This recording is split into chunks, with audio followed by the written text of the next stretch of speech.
Hello. അപ്പോൾ ഇന്ന് December 24 കഴിഞ്ഞ 3 വർഷങ്ങളായിട്ട് ഈ ദിവസം നമ്മൾ കൂത്തുപറമ്പിലെ ക്രിസ്തുരാജ പള്ളിയിൽ കുർബാന കൂടാൻ പോകാറുണ്ട് ക്രിസ്മസുമായിട്ട് ബന്ധപ്പെട്ട. അപ്പോൾ 9 മണിക്കായിരുന്നു കുർബാന പറഞ്ഞിരുന്നത്. നമ്മൾ ഒരു 8:50 ആകുമ്പോഴൊക്കെ എത്തി. അപ്പോഴത്തേക്കും കസേരകളൊക്കെ ഫുള്ളായിരുന്നു. നമ്മളെപ്പോഴും പുറകിലിരിക്കാനാണല്ലോ ഇഷ്ടപ്പെടുന്നത്. പക്ഷേ മുന്നിലത്തെ റോ ആണ് നമുക്ക് കിട്ടിയത് കേട്ടോ. അങ്ങനെ നമ്മൾ മുന്നിലത്തെ റോയിൽ ഇരുന്നു. നല്ല രസമുണ്ടായിരുന്നു പള്ളിയൊക്കെ അലങ്കരിച്ചിട്ട് കാണാൻ വേണ്ടിയിട്ട് കേട്ടോ.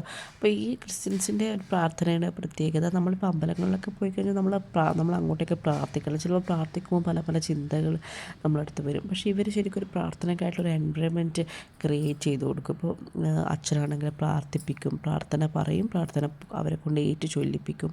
പിന്നെ നല്ലോണം ഈ കുന്തിരിക്കൊക്കെ വെച്ച് പൊക്കച്ചാൽ എന്തിൻ്റെ ഒരു നല്ലൊരു മണം മൊത്തം പള്ളിയിലുണ്ടാവും. പിന്നെ അതുകൂടാതെ നല്ല നല്ല പാട്ടുകൾ, നല്ല ഭക്തി നിർഭരമായിട്ടുള്ള പാട്ടുകൾ.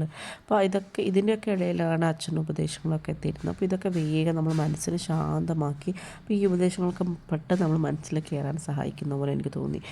അല്ലാതെ നമ്മൾ പ്രാർത്ഥിക്കുന്ന സമയത്ത് നമുക്ക് പല പല ചിന്തകൾ വരും. ഇപ്പോൾ ഇവിടെയാകുമ്പോൾ കോൺസെൻട്രേറ്റഡ് ആയിട്ട് അതിൽ അലിഞ്ഞു ചേർന്ന് പ്രാർത്ഥിക്കാൻ പറ്റും എന്നാണ് എനിക്ക് തോന്നുന്നത്.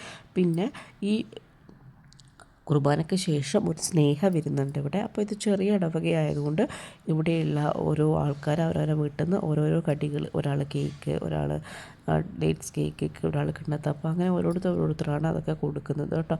അപ്പോൾ സ്നേഹവിരുന്നിൽ ഭക്ഷണം എടുക്കാൻ വേണ്ടിയിട്ടുള്ള തിരക്കാണ് കാണുന്നത്. കാപ്പിയും ഉണ്ടായിരുന്നു കേട്ടോ. അപ്പോൾ അങ്ങനെയൊക്കെ. അപ്പോൾ നോക്കി എന്ത് രസം, ആൾത്താര ആയിക്കഴിഞ്ഞാൽ ക്രിസ്മസ് ട്രീ ഒക്കെ നല്ല ഹെവി ആയിട്ട് തന്നെ. അപ്പോൾ അവിടെ ഉണ്ണിയേശുവിനെ കിടത്തിയിട്ടുണ്ടായിരുന്നു ക്രിസ്മസിന് പ്രതീകമായിട്ട്. അപ്പോൾ ഞാൻ അതിനെ പോയി തൊട്ടു. പുൽക്കൂടിനെ കുറിച്ച് പറയാനുള്ളത്, പലപ്പോഴും ഞാൻ കണ്ടിട്ടുണ്ട് പല സ്ഥലത്ത് ഭയങ്കര കോംപ്ലിക്കേറ്റഡ് ആയിട്ടുള്ള, ഇത് ഏറ്റവും മിനിമൽ, ഏറ്റവും സിമ്പിൾ, പക്ഷേ എല്ലാ മെസ്സേജും കൺവേ ചെയ്യുന്ന പോലെ. പിന്നെ നമ്മളതൊക്കെ കഴിഞ്ഞ് പുറത്തിറങ്ങി മാതാവിനെ തൊഴുത് വീട്ടിലേക്ക്